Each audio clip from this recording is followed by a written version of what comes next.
de conversão. Eis o dia da salvação. Ao Pai voltemos, juntos andemos. Eis o tempo de conversão. Os caminhos do Senhor são verdade, são amor. Dirigir os passos seus, em vós espero, ó Senhor. Ele guia o bom caminho, quem errou e quer voltar. Ele é bom, fiel e justo, ele busca e vem salvar. Eis o tempo de conversão, eis o dia da salvação. Pai, voltemos, juntos andemos, eis o tempo de conversão. 19º dia do Retiro Quaresmal. Neste terceiro domingo da Quaresma, somos convidados a aprofundar a nossa fé por meio da liturgia, que nos convida a refletir sobre o mistério de Cristo, Filho de Deus. Ele não é somente o sinal do amor infinito do Pai, mas também nos mostra que é possível enfrentar as adversidades da vida e até mesmo a morte com a coragem e a esperança. Vivenciando esta campanha da fraternidade, somos incentivados a fortalecer os nossos laços de fraternidade e de amizade social. Em nome do Pai, do Filho e do Espírito Santo. Amém. O Deus da esperança que nos cumula de toda alegria e paz em nossa fé, pela ação do Espírito Santo, esteja convosco. Bendito seja Deus que nos reuniu no amor de Cristo. No dia em que celebramos a vitória de Cristo sobre o pecado e a morte, também nós somos convidados a morrer para o pecado e ressurgir para uma vida nova. Reconheçamos-nos necessitados da misericórdia do Pai. Confessemos os nossos pecados. Confesso a Deus Todo-Poderoso e a vós, irmãos e irmãs, que pequei muitas vezes por pensamentos e palavras, atos e omissões, por minha culpa, minha tão grande culpa. E peço à Virgem Maria, aos anjos e santos, e a vós, irmãos e irmãs, que rogueis por mim a Deus nosso Senhor. Deus Todo-Poderoso, tenha compaixão de nós, perdoe os nossos pecados e nos conduza à vida eterna. Amém. Senhor, tende piedade de nós. Senhor, tende piedade de nós. Cristo, tende piedade de nós. Cristo, tende piedade de nós.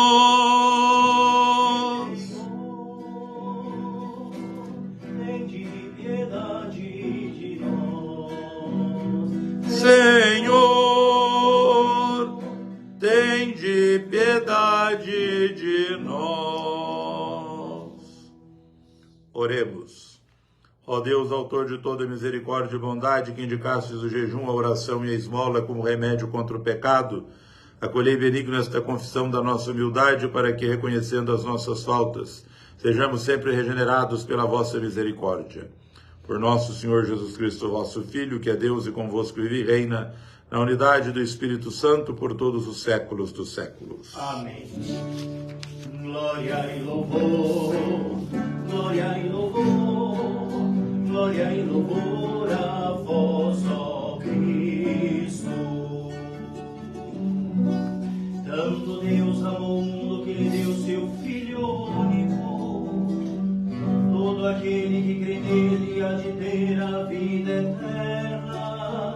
Glória e louvor, glória e louvor, glória e louvor a vós, ó Cristo. O Senhor esteja convosco. Ele está no meio de nós. Proclamação do Evangelho de Jesus Cristo segundo São João. Glória a vós, Senhor. Estava próxima a Páscoa dos judeus e Jesus subiu a Jerusalém. No templo encontrou os vendedores de bois, ovelhas e pombas e os cambistas que estavam aí sentados. Fez então um chicote de cordas e expulsou todos do templo. Junto com as ovelhas e os bois, espalhou as moedas e derrubou as mesas dos cambistas. E disse aos que vendiam pombas: tirai isso daqui. Não façais da casa de meu pai uma casa de comércio. Seus discípulos lembraram-se mais tarde que a Escritura diz: o zelo por tua casa me consumirá. Então os judeus perguntaram a Jesus: que sinal nos mostras para agir assim? Ele respondeu: destrui este templo e em 3 dias eu o levantarei. Os judeus disseram: 46 anos foram precisos para a construção deste santuário, e tu levantarás em 3 dias? Mas Jesus estava falando do templo do seu corpo. Quando Jesus ressuscitou, os discípulos lembraram-se de que ele tinha dito e acreditaram na Escritura e na palavra dele. Jesus estava em Jerusalém durante a festa da Páscoa, vendo os sinais que realizava. Muitos creram no seu nome, mas Jesus não lhes dava crédito, pois ele conhecia a todos e não precisava do testemunho de ninguém acerca do ser humano, porque ele conhecia o homem por dentro. Palavra da salvação. Glória a vós, Senhor.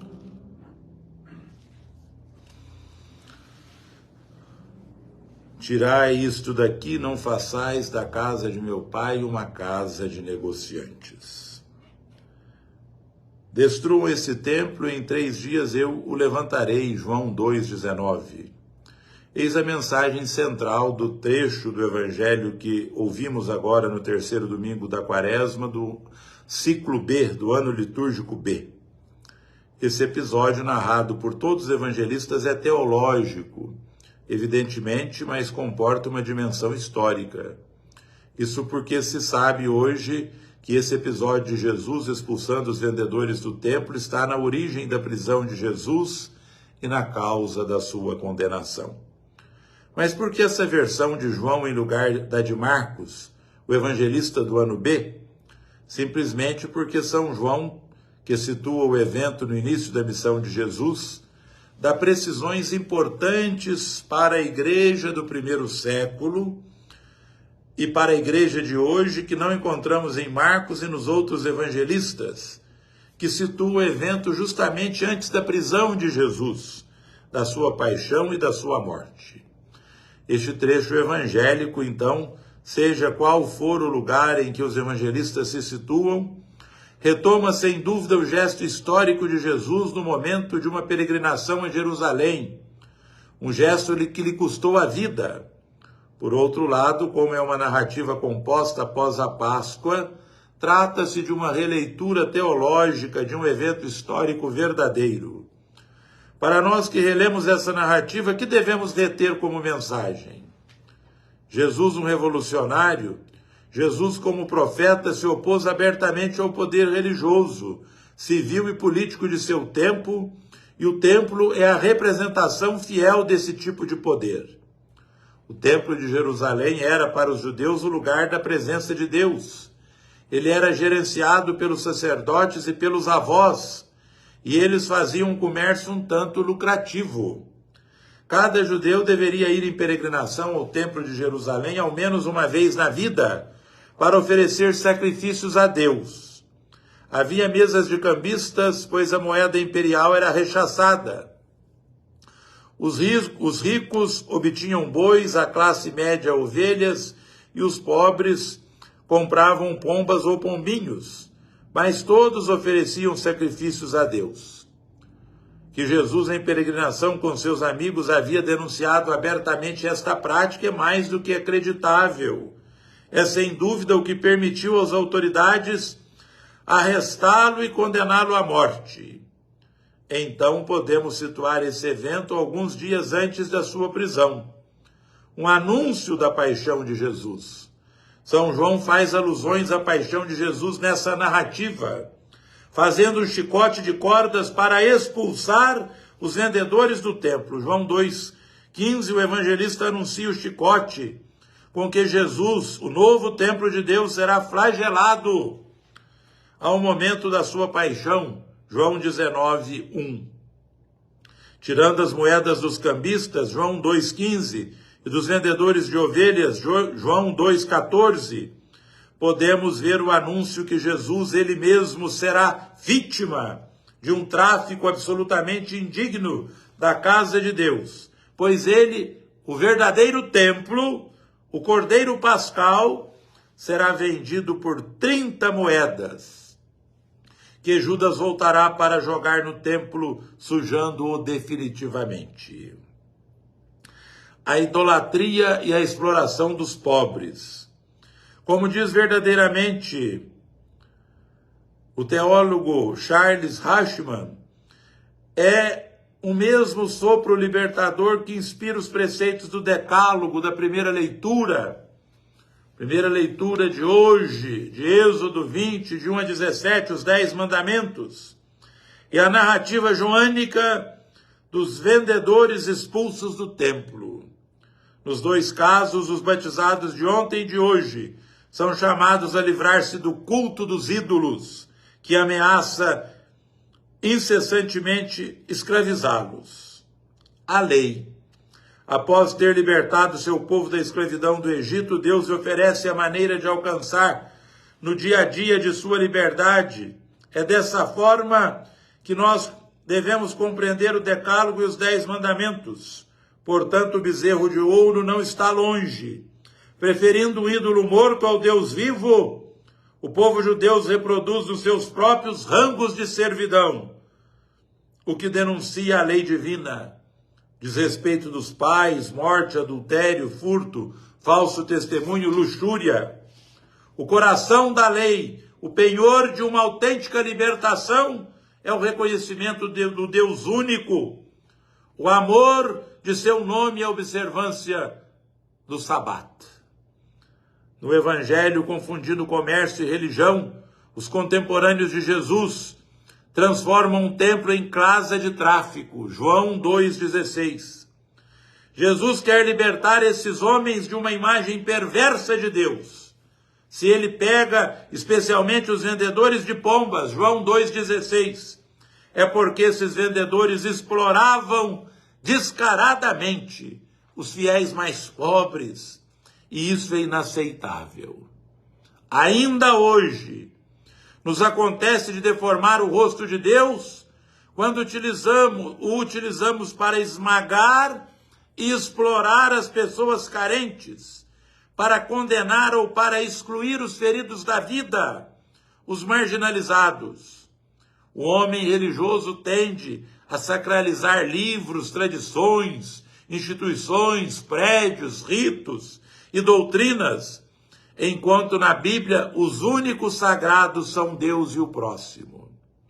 E quantos continuam vendendo a salvação nestas seitas evangélicas, ex-ladrão, ex-prostituta, ex-corrupto, ex-traficante, ex-miliciano.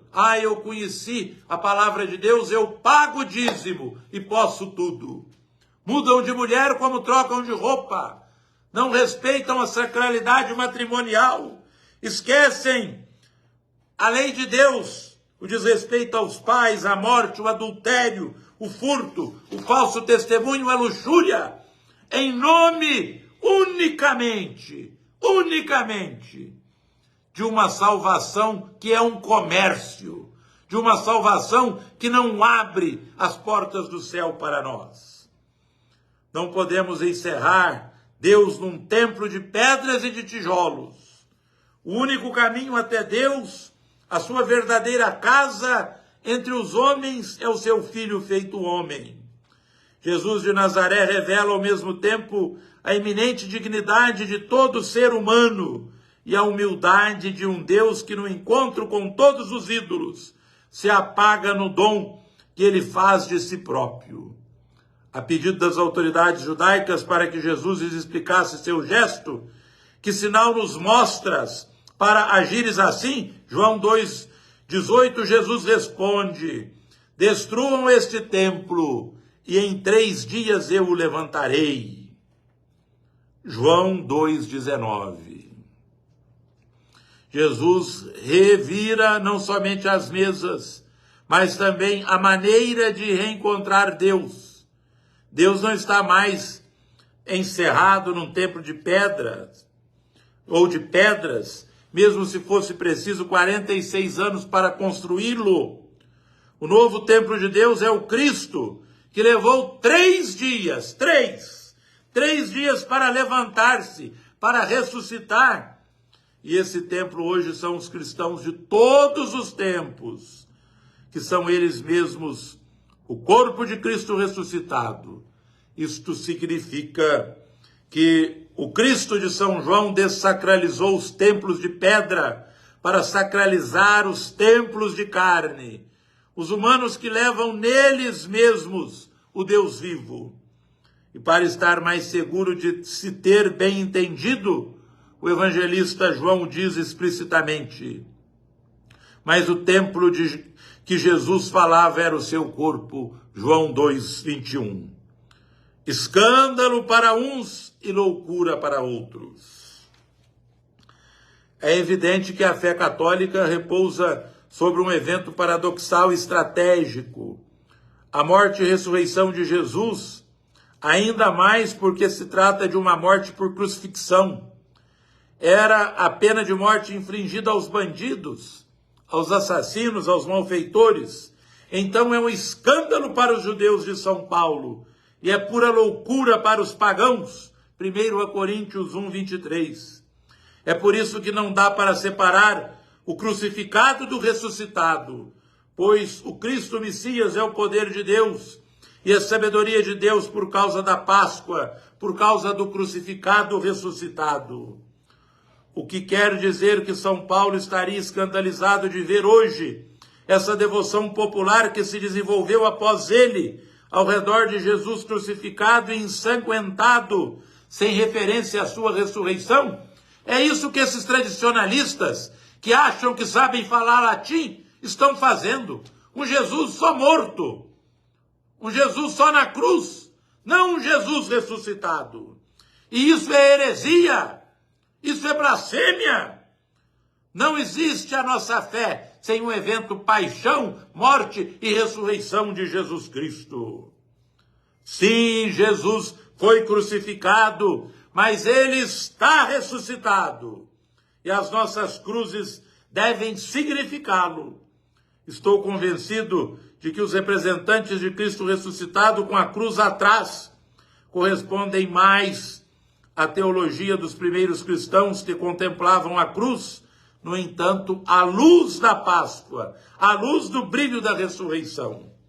Estejamos cientes hoje, na nossa comunidade e na nossa caminhada de Quaresma, nesta longa e necessária pregação, que somos os templos de Deus. E com este título, valemos mais do que todas as igrejas e todas as catedrais do mundo, assim seja. Irmãos e irmãs, invoquemos a Cristo para que a sua graça seja derramada sobre nós e assumamos o compromisso com a sua palavra. Senhor, escutai a nossa prece. Pela Igreja, comunidade dos fiéis e templo vivo do Espírito Santo, para que seja renovada com o poder da cruz de Cristo e a força da palavra de Deus, rezemos. Senhor, escutai a nossa prece.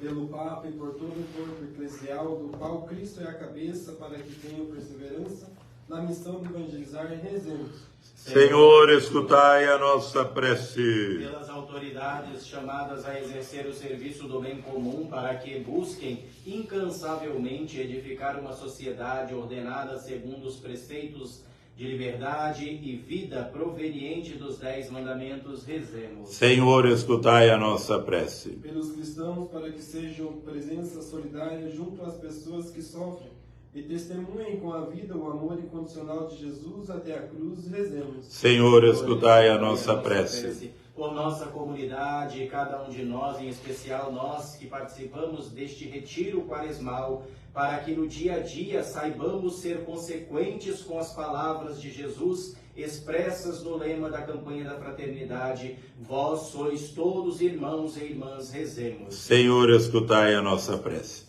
É chegado o momento de nós rezarmos por os que estão doentes, marginalizados, os que passam dificuldade do corpo e da alma, os que não têm aonde morar, os que não têm trabalho, os desempregados, aqueles que vivem com problemas na família, no trabalho.